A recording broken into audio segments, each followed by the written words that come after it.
Welcome back to another episode of Silent Pals Go to the Movies. I'm here with my friend Touly. Say hi, Touly. Hi, guys. And today we're going to be reviewing Spider-Man No Way Home. And just a fair warning, there's going to be spoilers up ahead, so you've been warned. With Spider-Man's identity now revealed, Peter asks Doctor Strange for help. When a spell goes wrong, dangerous foes from other worlds start to appear, forcing Peter to discover what it truly means to be Spider-Man. My first pro is how this feels that they're continuing to expand on the multiverse idea that we saw in the movie Into the Spider-Verse and also the series Loki. But the imagery and special effects seem to be coming straight from the Into the Spider-Verse, especially the bending of the space. But in this movie, it's Doctor Strange who's doing the bending versus Into the Spider-Verse was a machine. Still, the special effects are there along with the villains that are crossing over, just like the Spider-Man variants that appear Into the Spider-Verse. Next pro is the villains. For me, the two that shined the most was Dr. Ock and Green Goblin. They really sold the scenes that they shared with Spider-Man and just by themselves as well. William Dafoe playing the two personality character and Alfred Molina playing Dr. Ock. They were good at the original. They're still good now. And some roles that didn't really quite fit, but more on that a little bit later. Next, the humor that worked due to the balance. Some of the scenes that were awkward but still funny in humor between Spider-Man, MJ, and Ned, and also the humor between the three Spider-Mans. Also, some of the Doctor Strange scenes were kind of funny, even though Doctor Strange sometimes isn't as funny as we think he should be. This keeps up with all the other Spider-Man Tom Holland movies with the same humor, awkwardness that he has as a teenager. So for this movie, it's right up my alley. Next is how Aunt May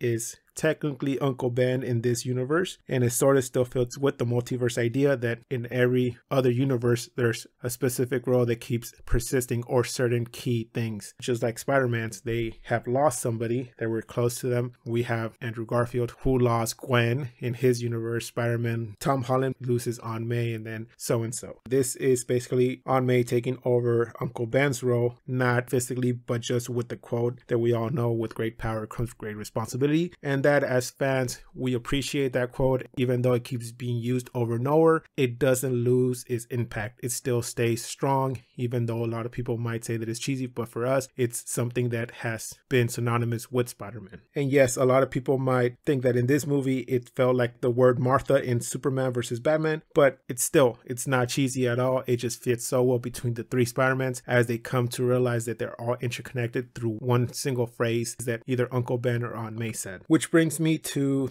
the next pro, which is the Spider-Man Meetup, all three at once. It really works, sort of like closing the chapter, not for further Spider-Man movies, but I'm saying this is basically giving a leeway for next generation Spider-Mans that might come around, aka Miles Morales. So he's kind of like stepping to the side and providing an entryway for him, and this is kind of the final farewell of all these characters that I would classify as Gen 1 or previous generations, and allowing other roles or actors to take up the mantle as Spider-Man, since we already opened the doors to the multiverse. And that doesn't neglect having a female Spider-Man or Gwen Spider or some sort of a Spider female version. And it does feel like an homage to all the previous Spider-Mans that have taken on the mantle. And it was just the right amount. It wasn't anything over the top. It was just basically them coming together and teaming up and fighting for the good of humanity. Now on to my cons. With all three Spider-Mans together, my only regret is that we did not get to see the Spider-Man pointing at each other meme. I feel that we deserved it as fans, and they should have happened, and Marvel should have basically said, hey, this is for the fans, so they know that we are listening to what they have to say, even if it's just online in memes. Next con, I wanted to see more of Happy and Aunt May's relationship. They kind of broke up too early for me in the movie. I wish they would have kept going out, and this way they could have developed a more bond between each other. So when we saw Aunt May died, it wasn't just Peter Parker's loss. I mean, I did see Happy get sad, but at the same time, it wasn't a big impact that I felt. But if I was more invested in these two characters from the beginning through their love, then I would have basically felt double pain when I saw Aunt May die, just because Peter Parker lost her and also because Happy had lost her. So imagine Happy coming in at the end when we see him go to the grave next to Peter. Now that would be a double whammy for us, you know, a tearjerker. And not just the fact because it was Aunt May, is because they don't know each other and they basically still lost somebody in their life that was really special. Now, my last con is one of the ending credits, which has to do with Venom. I get that they're establishing Venom as part of the MCU and not just Sony strictly, but the idea of the symbiote staying behind when Venom disappears to his original universe and it's staying behind in the Spider-Man universe that we know from Tom Holland, that doesn't work. For me specifically, the idea of everybody coming to Spider-Man's universe and then the spell that Doctor Strange casts, it's sending everything that came through back to its original place. For example, if you came holding a backpack or something, you would get sent back, and also that backpack would disappear because it doesn't belong in that universe. The same idea fits in this principle in my mind. Why would Venom come in and disappear but leave something behind? That also has to go with him. Just for example, if that was true, then why wouldn't the Green Goblin's technology stay behind? A bomb or two, or the glider, or Dr. Ock's arm. If you're establishing a rule as the studio, then just follow it. I'm pretty sure you can come up with another idea to introduce the symbiote or Venom into the MCU and not just play off this, oh, just a little piece of the symbiote stayed behind. So with that, I'm going to pass it on to my friend Touly and see how he saw this movie and what grade he gave the movie. So first and foremost, I'm going to say I really loved this movie given the sort of expectations I had for it, which I tried to keep low given the sort of hype that was leading up to it. I tried to avoid some of the newer trailers as the release date was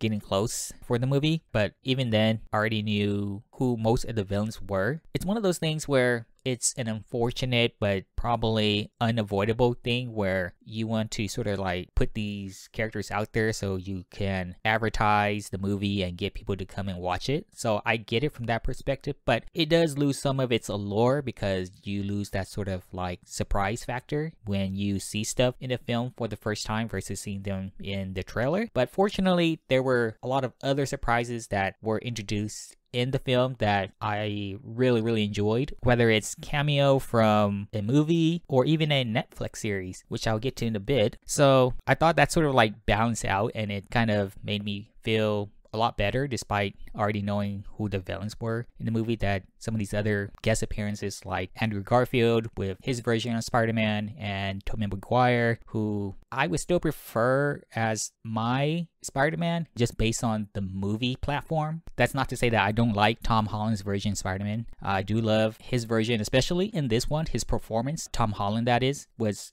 spectacular, amazing, pun intended, but he did an amazing job, especially in those scenes where it was very emotional with the loss of Aunt May and him trying to just come to a realization that she's gone and how he's going to move forward, and the sort of emotions that he went through from loss, despair to like anger and wanting revenge. This is like, to me, my favorite version of Tom Holland's Spider-Man based on all the other films that he has appeared as Spider-Man, and of course this extends to the Avengers movies as well, to his standalone Spider-Man films. This is definitely my favorite version of Peter Parker from Tom Holland. Again, credit to Tom Holland and a lot of the cast who were in this film. And then just circling back again to my little Netflix series sort of nudge there, that was probably one of my favorite scenes in the movie. Probably the first big surprise as to who showed up in this film, and it was none other than Charlie Cox, who plays Matt Murdock in the Netflix series of Daredevil. It's a series that I watched and I loved.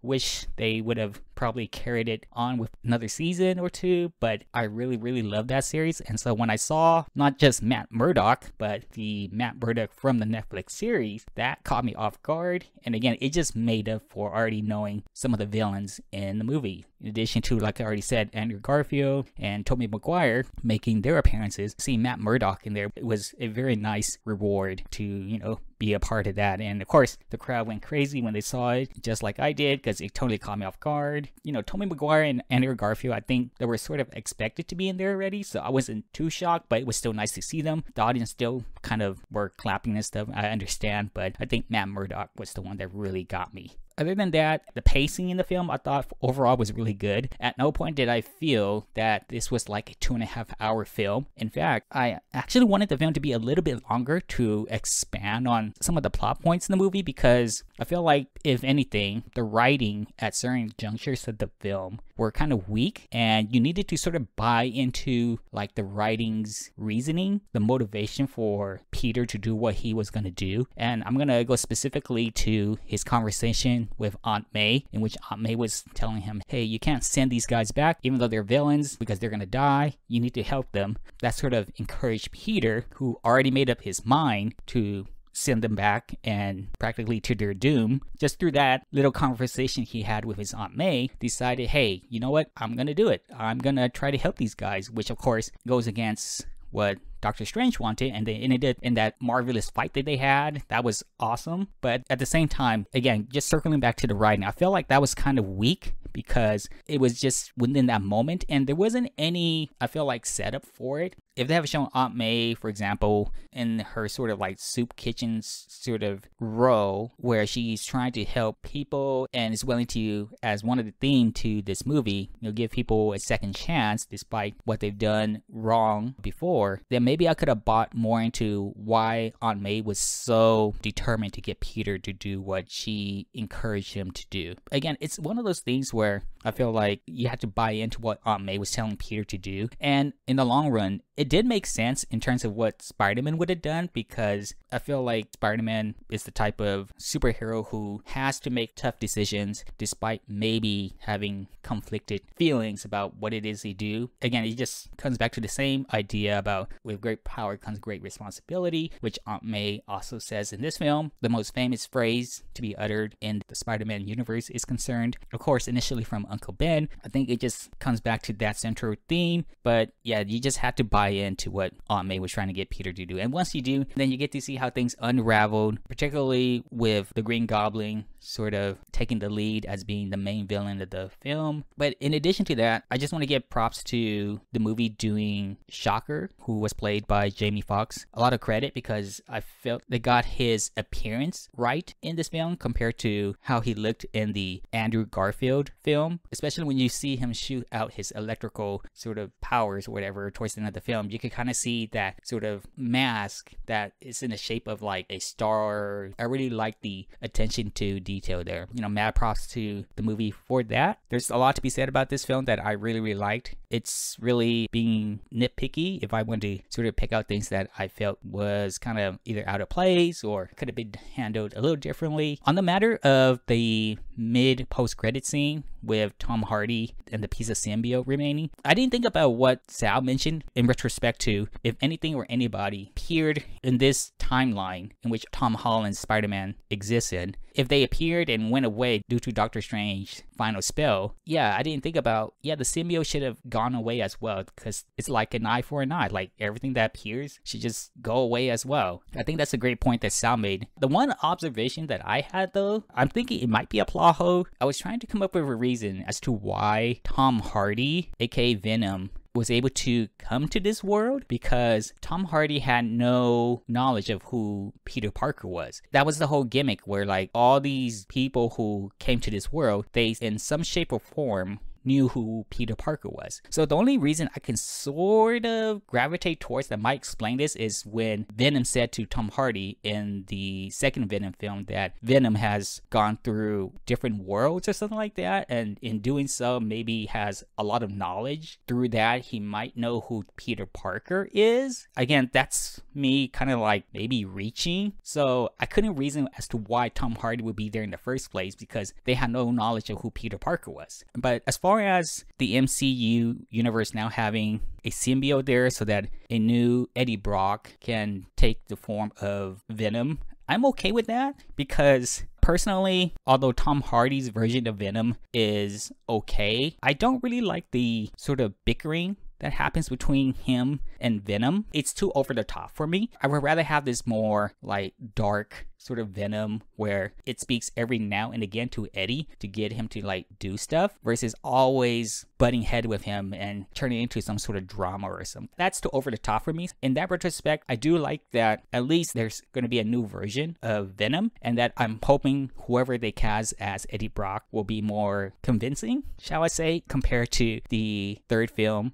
of the Tobey Maguire Spider-Man version. That's my take on what I saw in the post mid-credit scene. Like I said, overall, I really love the film. I highly recommend it. I don't know if I can give it a 10 out of 10, because I think when it comes to like superhero movies in general, there might be one or two that I feel are 10 out of 10 in that from like start to finish, I feel like the motivation for the lead superhero is in alignment as to who they are, and there's like sort of like a foundation built for what they're doing, versus in this one, like I said, that writing for Aunt May, that I can sort of look at and say, you know what, I wish they would have elaborated a little bit more on that, rather leading up to it, so that it would convince me to really be on board versus, okay, I will roll with this, instead of me just having to accept what Aunt May says as to why Peter all of a sudden decided to not send these guys back and ended up helping them. Which again, I understand it's a very Spider-Man thing to do in the end, but I just wanted maybe a little bit more. Yeah, but 9 out of 10, I think it's still a pretty good film, and I highly recommend it. I share the same feelings as Touly does for the film. I forgot to mention it, but like I said before, one of the characters that I didn't feel that lived up to his role, I think it's Flash Thompson. To me, he just felt like someone that just got thrown in there and said, here, do a little skit or so. To me, he didn't really fit in with the group. He just felt like he was just there to fill in a role as Flash. But overall, the movie was great for me. It felt like it was wrapped up and had a bow on top. Like, it's said, there, and done. But there's a few things, you know, that you question, like Venom appearing there. Also, the second ending scene, how it really ties in the Marvel Disney TV shows, the WandaVision, into it. And it's going to expand into the next Doctor Strange movie. You know, it just felt like everything's coming together. Like Touly said, Matt Murdock coming in. Now it basically says the Netflix universe is canon to this. I see that Spider-Man stepping down, opening the gates for either Miles or a female Spider-Man to come in. So for me, I'm going to give it the same grade as Touly. 9 out of 10 would have been higher, but there's little things that would have made the movie better, like more love story between Happy and Aunt May before she died. But hey, 9 out of 10 is still great. I guess that does it for this review of Spider-Man No Way Home. Please join us next time where we're going to review Cyrano. I don't know how to speak romantically. I am a poet. My words upon your lips. I will make you romantic. Will you make me handsome? Please like, comment, and subscribe. You can find our social media links below. And like always, keep watching movies.